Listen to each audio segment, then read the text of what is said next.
Welcome again back benchers. चलो अगला type हम बात करते हैं मल्टी प्रोग्रामिंग ऑपरेटिंग सिस्टम की। देखिए हमने बैच ऑपरेटिंग सिस्टम में क्या बात कही थी कि हमें फिजिकल कार्ड्स ही चाहिए थे जिन्हें हम जॉब कार्ड कह रहे थे। उनको कोई कलेक्ट करके रखेगा, कौन रखेगा? ऑपरेटर। और ऑपरेटर क्या करेगा? सीपीयू को एक एक कार्ड फीड करेगा, उससे हमें आउटपुट मिलेगा। ठीक, उसमें कोई मेमोरी नहीं हुआ करती थी। आपका सीपीयू का बिजी टाइम तो बढ़ गया, सीपीयू तो बिजी रहा है ना, लेकिन दिक्कत क्या हुई कि सर हमारे पास कोई मेमोरी नहीं है, कोई स्टोरेज नहीं है जहां पे हम प्रोग्राम को सेव करके रख सकें। तो ये प्रॉब्लम हमारी सॉल्व करी किसने? मल्टी प्रोग्रामिंग ऑपरेटिंग सिस्टम ने। हमने करा क्या, एक सर सीपीयू में मेमोरी अटैच कर दी। ठीक, ये मेमोरी अटैच कर दी। अब आपका सीपीयू क्या करेगा? वन बाय वन पहले P1 को उठाएगा, इसे एग्जीक्यूट कर देगा, P2 को उठाएगा, एग्जीक्यूट कर देगा, P3 को उठाएगा, एग्जीक्यूट कर देगा।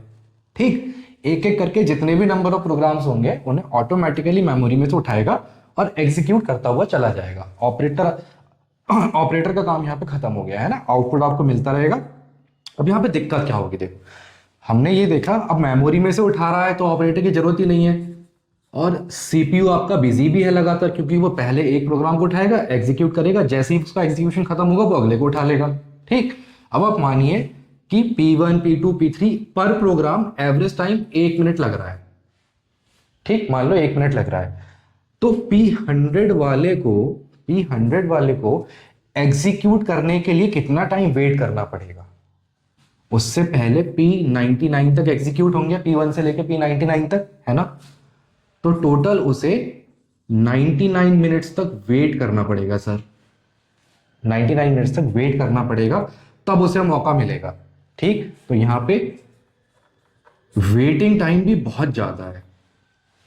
वेटिंग टाइम सर बहुत ज्यादा है। इसे ऐसे समझो, देखो थोड़ा टेक्निकल हो गया, आप ऐसे समझो हम लोग जैसे टिकट खरीदने जाते हैं, है ना। आपने मूवी देखने गए और आपने टिकट खरीदने हैं। अब मान लो आपको चाहे एक टिकट खरीदना हो, चाहे आपको 50 टिकट खरीदने हो, अगर आप लाइन में लगे हुए हो और जो आपसे पहले है उसे जितने चाहे उतने टिकट खरीदने हो, पहले वो अपना काम कंप्लीट करेगा, है कि नहीं। आपसे आगे मान लो 20 लोग खड़े हुए हैं, आपको सिर्फ एक टिकट चाहिए, और आपसे आगे जितने हैं वो सपोज 20-20 या 25-25 टिकट खरीद रहे हैं, तो ये मैटर नहीं करता कि आपको सिर्फ एक लेना था तो आपको पहले मौका मिल जाए।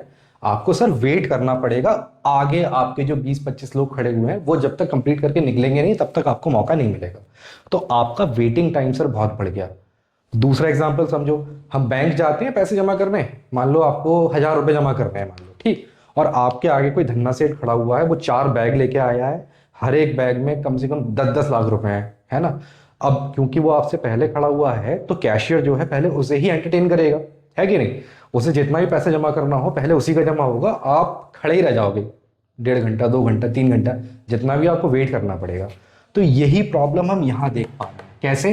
P1 को मान लो 1 मिनट लग रहा है, एवरेज मान ली हमने, मान लो P1 को 1 मिनट चाहिए, P2 को 1 मिनट चाहिए, P3 को 1 मिनट चाहिए। आप मान लो P100 वाले हो, आपको शायद 1 सेकंड का ही चाहिए हो, मान सिर्फ 1 सेकंड का चाहिए हो, लेकिन क्योंकि आपसे पहले वाले ज्यादा टाइम ले रहे हैं और पूरा पूरा एग्जीक्यूट करके निकल रहे हैं, तो आपको बहुत टाइम वेट करना पड़ जाएगा। ये इसका नुकसान है सर, कि इसमें सीपीयू तो बिजी है, सीपीयू तो सर बिजी है, ये तो अच्छी बात है, सीपीयू हमें बिजी ही चाहिए, हमें आइडल नहीं चाहिए, लेकिन आपका वेटिंग टाइम बहुत ज्यादा है ना। ये इसकी प्रॉब्लम है, ये इसका बेनिफिट है। दूसरा बेनिफिट क्या है इसका, कि सर इसमें मेमोरी है, कोई फिजिकल कार्ड नहीं चाहिए। अब इस प्रॉब्लम को हमने सॉल्व करा एक तीसरे टाइप के ऑपरेटिंग सिस्टम में। ठीक, और वो कौन सा है वो नेक्स्ट वीडियो में बात करेंगे। चलो ओके, थैंक यू।